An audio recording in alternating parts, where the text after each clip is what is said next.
अंतर्राष्ट्रीय भोजपुरिया कार्यक्रम के मुख्य अतिथि दक्षिण अफ्रीका से आई हमने के बीच में बड़ भाई दिनेश प्रसाद सिन्हा जी, नेपाल से हमने के बीच में अपन उपस्थिति देके गौरवान्वित करे वाला श्री विजय किशोर पांडे जी,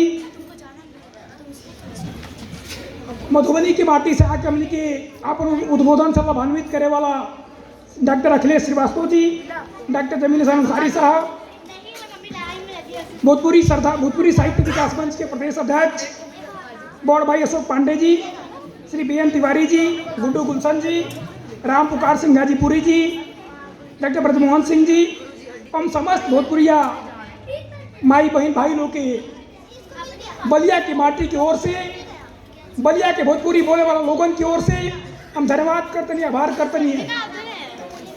एक हाथी किरवा सब कार्यक्रम मालूम एक हाथी ना एक हाथी धन्यवाद ज्ञापित कर चाहतनी कि रवा सब बंगाल में रहला के बावजूद अपना माई भाषा के संगे उतने जुड़ाव रखतनी जितना कि बलिया आरा छपरा के लोग अपना मातृभाषा से जुड़ाव रखेला। धन्यवाद एक हाथी भी हम करतनी कि रवा सब बंगाल में रहला के बाद बंगाली संस्कृति साहित्य संस्कार के संगे संगे जुड़ला के बावजूद भोजपुरी के साहित्य संस्कृति या संस्कार के रक्षा करे खातिर संकल्पित बनी, प्रतिबद्ध बनी। एक हाथी पुनः रहुआ सत्य 144 करोड़ भोजपुरी बोले वाला भाई बहनी की तरफ से आभार व्यक्त करतनी। हमने के बीच में लाखन सिंह जी बनी भोजपुरी खातिर रहुआ झारखंड के बोकारो के धरती से शंखनाद करतनी, राउर भी हम आभार प्रकट करतनी। हमने के विषय बा भोजपुरी के संवैधानिक अधिकार। अब हमने के संचालक महोदय कहते हैं भोजपुरी के संवैधानिक अधिकार नहीं क्या मिला तो एक चुनवा पानी के दिल्ली के संसद तक उछाल दिया जाओ, जमुना से बाढ़ के असार आ जाओ और दिल्ली के तख्त ताज हिल जाओ। लेकिन क्या ऐसा हो सकता? ये गलती हमनी के भी है। भोजपुरी के संवैधानिक मान्यता नहीं क्या मिला, सबसे अधिक बोले वाला लोगों के बावजूद ऐसा कोनो शादी ब्याह कार्यक्रम ना हुई जमुना में भोजपुरी के गाना ना बजा तो हो, ऐसा कोनो पारिवारिक कार्यक्रम ना हुई चाहे ऑल ओवर इंडिया जौना भोजपुरी के गाना के बिना ओकर पारिवारिक कार्यक्रम संपन्न हो जाओ, ओकरा बावजूद हमनी के भोजपुरी के संवैधानिक मान्यता से छूटा बनी जा। एकर गुनाह खाली सरकार के नहीं के, एकर गुनाहगार हमनियों के बनी जा कि तो हमनी के अपना बाल बच्चा के पढ़ावे के हुई, जब हमनी के अपना बाल बच्चा के अपना भाई के अपना बहन के पढ़ावे कोई पांडे जी तो हमनी कहें बेटा व्हाट्स गोइंग, हु आर यू, पहले हमने के बतावे के पड़ी कि भोजपुरी में बोलू ये तो पापा हुआ, ये तो बाबूजी हुआ, पहले ये तार माई है, ये तार आती है। हमने के अपना भाषा के अपना संस्कार के भुलाता नहीं जा और ऊपर से हमने के कामना करते भोजपुरी के संवैधानिक अधिकार मिलो, ये संभव नहीं थे।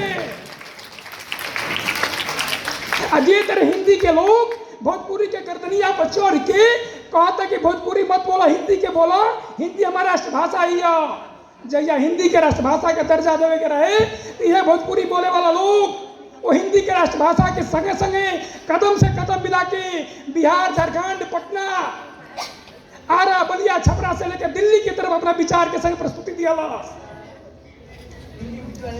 एगो बात कहल जाए कोनो कवि कहले बड़े कि ठाव जेकरा के देहनी छड़ा होके के, विजय किशोर पांडे जी, ठाव जेकरा के देहनी छड़ा होके के अब वो हमरे के घर से निकारे लगा। ठाव जेकरा के देहनी ठड़ा हो गई के अब वो हमरे के घर से निकारे लगल। काम होकर परलता चरण छू गई, काम होकर परलता चरण छू गई, कहनी अपन गरजता निहारे लगल, कहनी अपन गरजता निहारे लगल। आज हमने क्या अपन गरज बा, जब अपना भोजपुरी के अपना मातृभाषा के संवैधानिक अधिकार का हमने क्या मांग करते नहीं जा, तो ये हिंदी के झंडा लेके चले वाला भाई बहन लोग हमने के निहारे लगाता कि तू भोजपुरी के बात मत करा। यदि भोजपुरी के संवैधानिक अधिकार मिल जाए राष्ट्रीय चर्चा जैसे नुकसान क्या बा, इन लोगों के समझावे के पड़ी। मैथिली भाषा के संवैधानिक अधिकार मिल गई तो उसे हिंदी के नुकसान क्या भइल। आज मैथिली भाषा बोलने वाला लोगों की संख्या बहुत कम भी है, काहे कि वो क्षेत्र में कार्यरत बनी ऐसे हम जानते नहीं।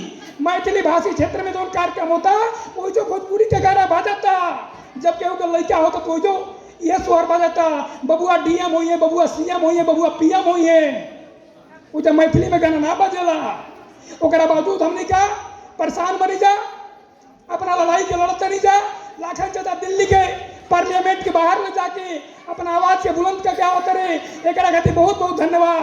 प्रकाश प्रियांशु जी, रास बिहारी जी, अशोक पांडे जी कलकत्ता में रह करवा ये विचारधारा के झंडा बुलंद करतनी। एक खातिर हम ढेर सारा रुआ का भार प्रकट करतनी। ये बात के संगे, ये आग्रह के संगे कि भोजपुरी के नाम पर कोनो कलंक लागल बा, खाली अश्लील गीतन के कलंक लागल बा, हमनी के ओकर विरोध करे के चाही। यदि चाहिए हमनी के अश्लील गीतन के विरोध ना करब जा, सलील गाय वाला लोगन के सपोर्ट ना कर दी तो भोजपुरी के संवैधानिक अधिकार ना मिली।